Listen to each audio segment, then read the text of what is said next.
too. How have things been since the last time we saw each other? So-so, I guess. So.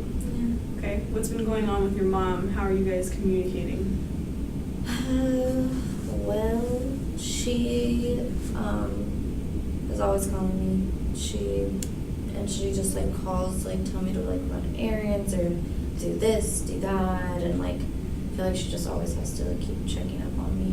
Yeah. So more of the same that we were talking about last time. It's still happening. Yeah. Okay. So today I want to talk about some of the goals that you have for the relationship with your mom, where you see it going, what you would like to see change. Mm-hmm. So what do you want as far as the relationship with your mom? Well, I just want to not have it always be about business all the time. Okay. And just have a conversation with her like I do my dad. Like we talk about whatever, like just about fun things, not like him telling me to do something or check up on me. So I would like to have that with my mom. Okay. And how hopeful are you that we're going to be able to make progress for your goals? I'm hopeful. I think it's just going to take some time. Okay. So are you, is some of your resistance because you don't know how your mom feels about it, or is it just for you? A little bit of both, probably. I guess, like, because when she calls, she's just, like, she's so anxious, so it makes me anxious, and so then, like, we can't ever just, like, bring it back down. Yeah. Once it starts, it just goes up from there. Yeah. So. And you had said that after those conversations, you get anxious throughout the day, and so it's difficult for you after talking to her. Okay. Can you talk about what your relationship was like when you were growing up? How was your mother-son relationship? It was good. We've always been close, and we're able to talk about things. I mean, and my mom's always kind of been that type of person to get things done, and but I lived with her when I was older, and now that I'm living out of the house, and so she doesn't stop. Yeah. Okay. And what are some of the things that she calls you about? Just like checking up on me, like when, like I guess for instance, like I would go and have like a bowl of cereal, and she'll like immediately like start talking to me. I'm just like, Mom, like hello, like I want to just eat my bowl of cereal. Let me eat my breakfast. I want my Fruit Loops. And no, not like that. So get really frustrated. Is it like that when you go home to visit now? Yeah. Yeah, it's still like that. Okay. Yeah. Okay. In the past, how have you been able to manage difficult situations with her if she's provoked a lot of anxiety within you? How have you dealt with those situations before? What I'll do is like, I'll just like tell her that I need a minute, I need her to stop and calm down, and to talk a little bit slower and let me respond without her talking over me. Okay. So yeah, I'm telling her to stop. Okay. And how does she usually receive that? She's good about it. It's a little bit difficult for her because she gets on a roll. Yeah. But she listens, and she'll try to stop and let me talk and respond. Okay. And what's the outcome like when you are able to get her to stop and slow down?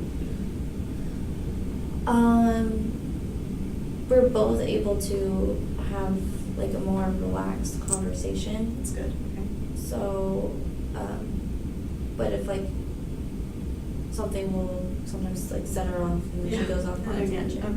Okay. And when you find yourself regulating the conversations and taking control of the conversation, what do you think that says about you as far as your strengths? Well, I guess that like I can tell her to stop Mhm. and that I can communicate with her and be like, I need you to stop for a minute, let me Mhm. talk, and then, you know, or that like, I really can't talk right now, Mhm. I need to go do this, and it's hard, but I think works sometimes. Okay. And then when you're really stressed out, what do you usually do to alleviate your stress? What are some activities that you do, some resources that you rely on? Well, I'm huge into sports, so Okay. I love going to play sports, Okay. exercise. That's how I get all the anxiety out. That really helps you Yeah. manage the anxiety. Okay, that's great.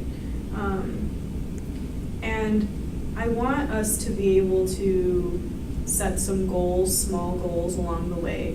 So in order to quantify that, since I know you love numbers, a good strategy is to ask a scaling question. So that's like a rate between 1 and 10. So if 1 is that you're very dissatisfied with your relationship with your mom, and 10 is that everything is absolutely perfect, exactly how you want it to be, where do you think you would place your relationship with your mother right now? Like between a 4 and 5. Between a 4 and a 5. Okay. And what does a 4 or 5 mean as far as your relationship? Like what would help get it to a 6 or a 7? I think one of the biggest things is just like not having her call me as much Okay. and giving me a space in the morning, Space. or you know, not calling me until a certain time, Mhm. and then where maybe like I'm a little bit calmer after I've like went to the gym, Mhm. you know, something like that, where it's not at the beginning of my day where it just Okay. goes all day. So. Okay. And what would a 10 be? 10 for me would be just having like conversations with her about life, not just like about business, doing things and getting things done, and you know, just being able to talk. So correct me if I'm wrong.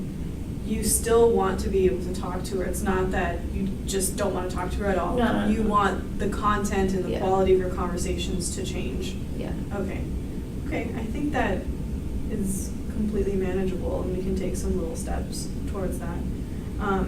Do you think that your mom would be open to working on your relationship? Have you talked to her about it before? Yeah, absolutely. I mean, my mom would do anything.